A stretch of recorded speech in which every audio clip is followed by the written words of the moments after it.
வணக்கம் ஃப்ரெண்ட்ஸ், இன்றைக்கி நம்ம கிச்சனில் ஹரியாலி சிக்கன் எப்படி செய்கிறதுன்னு பார்க்கலாம். ஹரியாலி சிக்கன்னா வேறு ஒன்றும் இல்லைங்க, சிக்கனை நல்லா க்ரீன் கலரில் குக் பண்ணி எடுக்க போகிறோம். இது செய்கிறதுக்கு 1/2 கிலோ அளவுக்கு சிக்கன் க்ளீன் பண்ணி எடுத்து வச்சுருக்கேன்.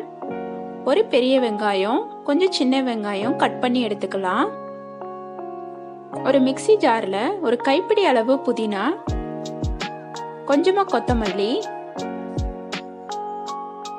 கூடவே காரத்துக்கு தேவையான அளவுக்கு பச்சை மிளகா, கொஞ்சம் முந்திரி பருப்பு சேர்த்து பேஸ்டா அரைச்சு எடுத்துக்கலாம். ஒரு பேன் ஹீட் பண்ணிட்டு அதுல கொஞ்சமா எண்ணெய் சேர்த்துக்கிறேன். எண்ணெய் சூடானதுக்கு அப்புறமா பிரிஞ்சி இலை, அன்னாச்சி முக்கு, 2 துண்டு பட்டை, ஏலக்காய், கிராம்பு எல்லாத்தையும் சேர்த்துக்கலாம். இது லைட்டா பொரிஞ்சதுக்கு அப்புறமா நம்ம கட் பண்ணி வச்சிருக்கிற சின்ன வெங்காயத்தையும் பெரிய வெங்காயத்தையும் சேர்த்துக்கலாம்.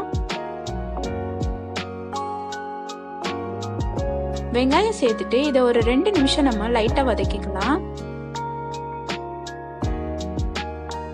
வெங்காயம் லைட்டா வதங்கினதுக்கு அப்புறமா நம்ம க்ளீன் பண்ணி வச்சிருக்கிற சிக்கன் சேர்த்துக்கலாம்.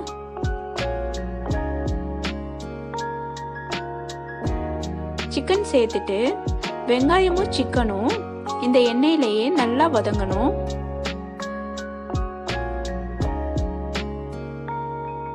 சிக்கனோட கலர் பார்த்தீங்கன்னா ஃபுல்லா ஒயிட் ஆகுற வரைக்கும் இதை நம்ம எண்ணெயிலேயே நல்லா வதக்கி எடுத்துக்கலாம். புதினா பேஸ்ட் சேர்த்துட்டு நம்ம ரொம்ப நேரம் சிக்கனை குக் பண்ண முடியாது. அதனால இந்த மாதிரி நம்ம எண்ணெயிலேயே நல்லா வதக்கணும்னா சிக்கன் சீக்கிரம் வெந்துடும். பாருங்க, இந்த அளவுக்கு நல்லா வதங்கினதுக்கு அப்புறமா கொஞ்சமா இதெல்லாம் மஞ்சள் தூள் சேர்த்துக்கிறேன்.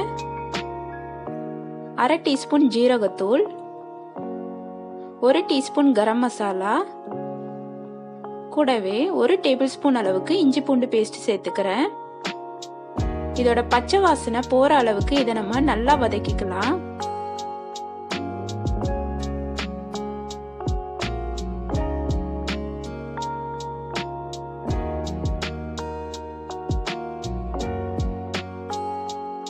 மசாலா நல்லா வதங்கினதுக்கு அப்புறமா 1/2 டேபிள் ஸ்பூன் அளவுக்கு தயிர் சேர்த்துக்கிறேன். தயிர் நல்லா புளிப்பா இருக்கிற மாதிரி பார்த்துக்கோங்க. ஏன்னா இதுல தக்காளி எதுவும் நம்ம சேர்க்கல, இந்த தயிரோட புளிப்பு மட்டும்தான். சப்போஸ் உங்களுக்கு தயிர் புளிப்பு கம்மியா இருந்துச்சுன்னா கொஞ்சமா லெமன் ஜூஸ் சேர்த்துக்கலாம். தயிர் சேர்த்துட்டு நல்லா இந்த மாதிரி எண்ணெய் பிரிஞ்சு வந்ததுக்கு அப்புறமா இதுல நம்ம அரைச்சு வச்சிருக்கிற புதினா கொத்தமல்லி பேஸ்ட்டை சேர்த்துக்கலாம்.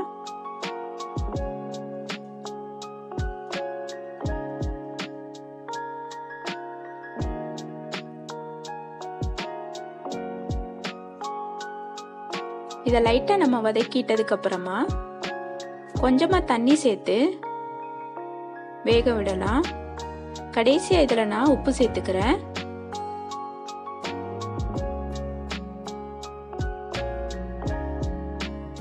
இப்போ மீடியம் ஃப்ளேம்ல வச்சு ஒரு 5 நிமிஷம் இதை நான் குக் பண்ணி எடுத்துக்க போறேன். பாருங்க, புதினா பேஸ்ட் நல்லா குக் ஆகி கலர் மாறி வந்திருக்கு. எக்ஸ்ட்ரா உங்களுக்கு காரம் வேணும்னா கொஞ்சமா மிளகுத்தூள் சேர்த்துக்கலாம். பாருங்க, மசாலா நல்லா குக் ஆகி சிக்கனோட கலந்து வந்திருக்கு, எண்ணெய் நல்லா பிரிஞ்சு வந்திருக்கு. அவ்வளோதான், நம்மளோட ஹரியாலி சிக்கன் சூப்பரா ரெடி ஆயிருச்சு. ஒரு சிலர் சிக்கன் ஹீட்டுன்னு சொல்லி சாப்பிட மாட்டாங்க, இந்த மாதிரி செஞ்சு கொடுத்தோம்னா விரும்பி சாப்பிடுவாங்க. நீங்களும் கண்டிப்பா ட்ரை பண்ணி பாருங்க. இந்த ரெசிபி உங்களுக்கு பிடிச்சிருந்துச்சுன்னா லைக் பண்ணுங்க, ஷேர் பண்ணுங்க, சப்ஸ்கிரைப் பண்ணுங்க.